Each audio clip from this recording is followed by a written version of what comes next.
Started, and I know we still early. You talked about the experience about these guys. Yesterday's win. How much do you believe the team has grown from that? Well, we'll see. You know, anything on that would be just speculation, but I can see improvement. Every team I've ever coached just got better and better as we go. And there's a sometimes you think a team's got good players, you're going to be good from day one. That's just not how it works. Kentucky beats Michigan State and loses to Evansville at home. That's college basketball.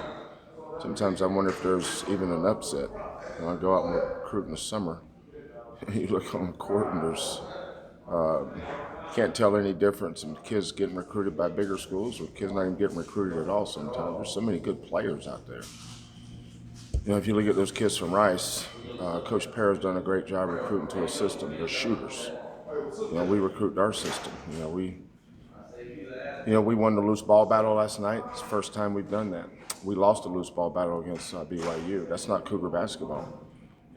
We dominated the offensive boards. We did not dominate the offensive boards, but that's growth. But this is probably the best non-conference opponent that we've played since we've been here. We've beaten a bunch of top 10 teams, but they've been at home. Last year we were ranked for most of the year. It's hard to go beat a ranked team on the road. It just is. That's why we were so hard to beat. It's hard to come to the Petita Center and beat us the last few years. That's why our record's 40-1 or whatever it is. But this is a growth opportunity for us. If we win the game, that's great. If we don't, it's neither here nor there with me. I just want to see us continue to get better. This is we're in a marathon here. It's not a 60-yard dash. What are some things that Oregon does well? Well, they've got arguably one of the best senior point guards in America, in Pritchard. We had a great matchup with him last year and a senior, Galen Robinson. Galen couldn't have guarded him as a freshman. But Galen was a senior last year. Whoever his matchup was, he usually won. A big turning point in that Kentucky game, so we put Corey on Higgins and put Galen on Hero. Galen on Pritchard, we won that matchup. Galen on Rideau, we won that matchup. Galen on whoever, we won the matchup. We don't have a Galen in the matchup with Pritchard, but probably going to put Marcus on him. May not be a fair fight. I don't know. It's going to be a great learning opportunity for Marcus. Speaking of Marcus, how much have you been impressed with him so far? With him being a freshman and stepping in and playing like the way he did on yesterday. Well, he's got to continue to get better. It's not he's got so far to go. But the one thing Marcus has is no fear. Sometimes in high school, when these kids come out of high school and they make a basket, they automatically go down and shoot again just because I'm the best player on the team. I'm still not trying to knock some of that immaturity out of him. When you're a point guard, you've got to make sure you understand all your teammates' strengths and weaknesses. You've got to understand time and score. You've got to understand situational basketball. How they're guarding us, what we need to run. He's still in the process of learning all that, but from June until now, even from Italy to now, he's come a long way. What about Quentin? How much have you been impressed by him? Well, I don't get impressed with scoring. He can score. Last night, he had 9 rebounds and 5 assists. The effort area is a game where he needs to make his biggest improvement. He's getting better there, but he also had 5 turnovers. We had 13 as a team. We got to get him down to 1 or 2. If we get him down to 1 or 2, then all of a sudden we're in single-digit turnovers, which is unbelievable in November. I think we led the league or one of the top 2 teams in the league the last 2 years in turnovers committed. But that's something you build toward. So I think the kid that I was most impressed with last night was probably Nate Hinton. You know, I have no idea how many points he scored. You know, his parents probably could tell you, but I couldn't.